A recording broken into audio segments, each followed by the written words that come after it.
This is KUGAN CASSIUS for Eiffel TV in association with Macklin's Gym Marbella. We're at the Manchester Arena here for high stakes fight in Bill tonight. Undefeated boxer, still undefeated. Jono Carroll, you've been through a war, but I'm used to these wars, mate. You know yourself.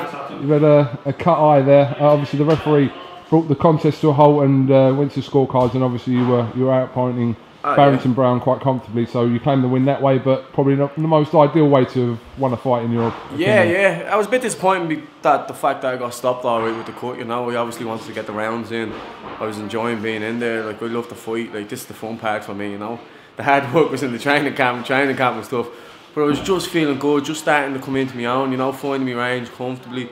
And the round before, I actually got stopped in the fourth round. I felt like I could have stopped him. Like, I was pushed him on. The ref even said to him twice, "Come on, mate, show me something or I'm going to stop this," because I was peppering him to the body, and he just didn't really want that. And he actually hit me with the head then in the fifth round, so and I started bleeding again. So then the blood started going to the eye, but the ref just stopped it. What can you do? You know, the thing is, when I first got opened up, I couldn't see for the whole round almost, and then when I went back to the corner, Pascal done amazing work. Now I must say, I didn't even notice I had a bloody cut eye for the next 2 rounds, and I just started feeling comfortable then, and then the head hit it again and started leaking again, and that was that, you know what I mean? The ref just stepped in, the doctor said no, and then the ref, Pascal was still shouting, "Let it go, it's not in his eye," and it did dribble into the eye a couple of times, you know. It was a bit annoying, frustrating, but at the end of the day, it's still a win, so I'm happy with the win, you know what I mean? I can't complain, mate. Win's a win, absolutely. And to be honest, that eye wasn't going to get any better during them last round. So I have a very long career ahead of me, you know. There's no point in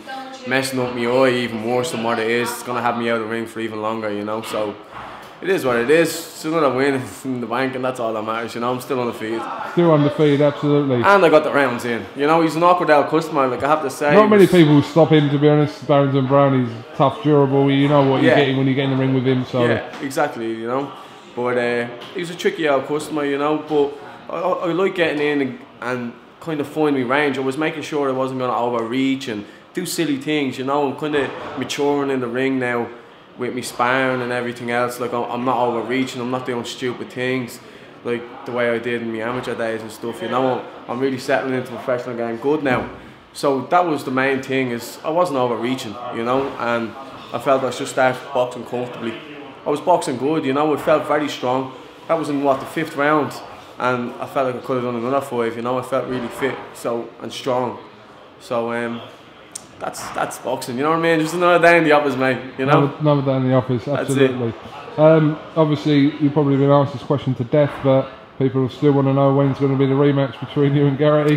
Man, whenever I get told to fight him, I'll fight him, you know? What's the point in fighting him now for 3 grand, or fighting him in a couple of years, even in a year's time for 30, 40 grand, you know? This game's all about making money. It's a business, mate, at the end of the day.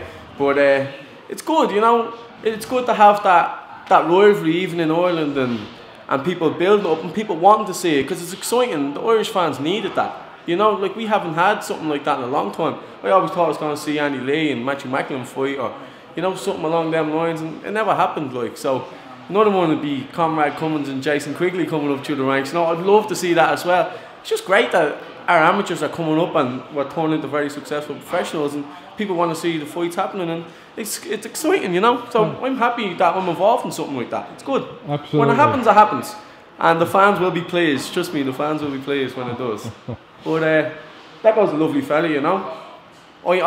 Me and Decco never had that against each other until we actually fought. I supported his whole career all through his amateur days and everything. I thought he was a very good amateur boxer, you know. But it is what it is, mate. It's a rivalry now at this stage. But Decco knows what it is. It's all on sportsmanship, you know. We're professionals at the end of the day, and we just want to get paid big money for this stuff. Absolutely. And we will, mate. Trust me, we will. I certainly hope so. All right, listen, Jono Carroll, thanks for talking to Eiffel TV. Thank you, pal. Like I said, a little bit of a spoiler on your eye there, but you got the win tonight, so it is what it is, mate. That'll heal up, and you can move on to the next one. Yeah, exactly. Thanks, pal. All right. Thanks for having me. Thank you very much. Thank you.